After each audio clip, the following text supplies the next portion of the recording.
নমস্কার বন্ধুরা, আমি অনিতা ঘোষ। সুরুচি বাংলা রান্নাঘরে সবাইকে সাদর আমন্ত্রণ। ধরুন, বাড়িতে যদি কোনো অতিথি হঠাৎ চলে এলো, আমরা ভাবি অতিথিকে কি করে আপ্যায়ন করব। তখন মাথায়ও আসে না। বাড়িতে থাকা উপকরণ দিয়েই, বাজারে না গিয়ে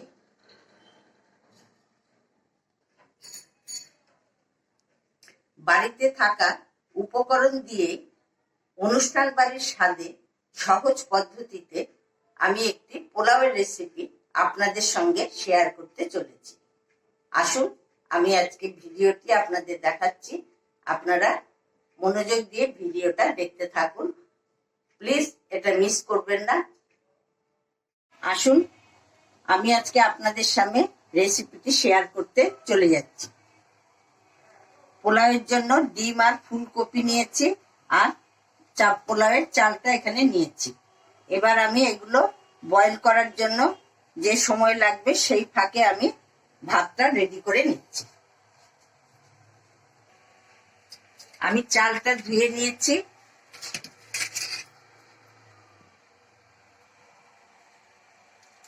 এবার আমি জলটা ফোটা ফোটা সময় হয়ে এসছে। এবার আমি এতে গরম দারচিনি, ছোট এলাচ আর তেজপাতা দিয়ে দিলাম। এতে আমি নুনটাও দিয়ে দিলাম। জলটা আমার ফেনা উঠে গেছে। এবার আমি যে চালটা ধুয়ে রেখেছি সেটা দিয়ে দিচ্ছি। ভাত আমার রেডি হয়ে গেছে। এখন আমি এই ডিম আর ফুলকপি গুলো একটু বয়েল করে নিচ্ছি।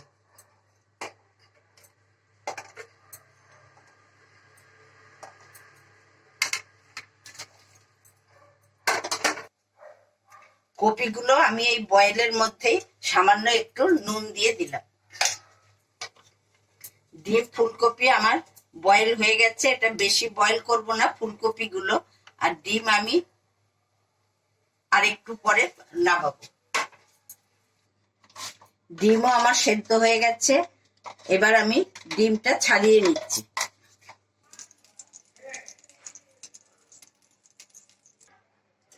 এবার আমি কড়াতে তেল দিয়ে ফুলকপি আর ডিমগুলো একটু সাঁতলে নেব। ডিমগুলো আমি ছুরি দিয়ে একটু চিড়ে নিচ্ছি, যাতে এতে নুন হলুদটা ভালো করে ঢোকে।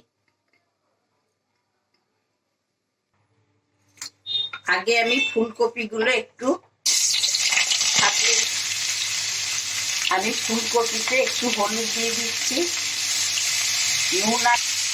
নুনটা আমি আর এখন দেব না, কারণ বয়েলের সময় আমি নুন দিয়েছিলাম। কপিগুলো আমার ভাজা ভাজা হয়ে এসছে।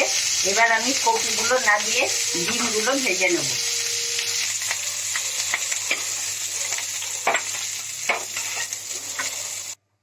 এবার আমি ডিমগুলো হালকা ভেজে নিচ্ছি। ডিমও আমার ভাজা ভাজা হয়ে গেছে। এবার আমি ডিমগুলো নামিয়ে নিচ্ছি।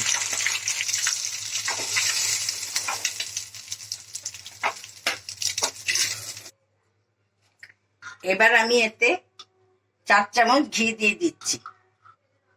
আমি ঘরোয়া বলে এটা একটু ঘিয়ের পরিমাণটা একটু কমই দিচ্ছি। এবার আমি এতে দিয়ে দিচ্ছি লবঙ্গ। এখন আর আমি তেজপাতা, ছোট এলাচ আর দারচিনি দিলাম না, আমি ভাতের সঙ্গে সব দিয়ে দিয়েছিলাম। এবার দিচ্ছি কিশমিশ,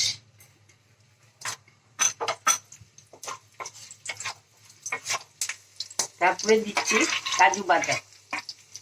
বেশি নাড়াচাড়া করবো না, সামান্য একটু নেড়ে চেড়ে আমি এতে এবারে ভাত দিয়ে দেব। এবার আমি এর মধ্যে ভাতটা দিয়ে দিচ্ছি।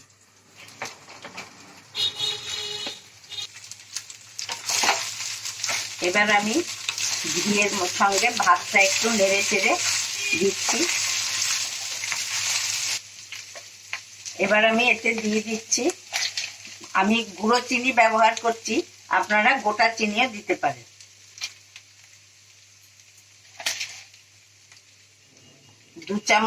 বড় চামচের 2 চামচ আমি চিনি দিলাম।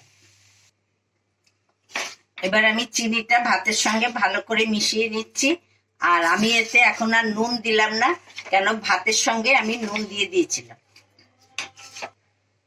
আমি দুধের মধ্যে একটু রং মিশিয়ে রেখেছিলাম, এই দুধটা আমি এখন ছড়িয়ে ছিটিয়ে দিয়ে দিচ্ছি। আমি এটা বাসন্তী পোলাও করছি না বলে সেই জন্য আমি পোলাওটা খুব একটা হলদে করব না। দুধটাও আমি ভাতের সঙ্গে ভালো করে মিশিয়ে নিচ্ছি।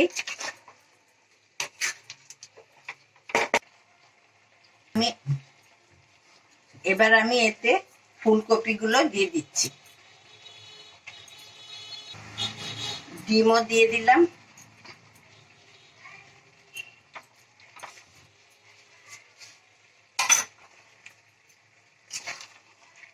তারপর আমি ভাতের সঙ্গে ফুলকপি ডিম সব দিয়ে আমি মিক্সড করে নিলাম।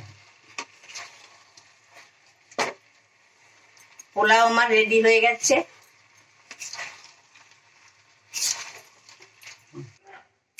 এবার আমি পোলাওটা একটি বোলের মধ্যে নিয়ে নিচ্ছি।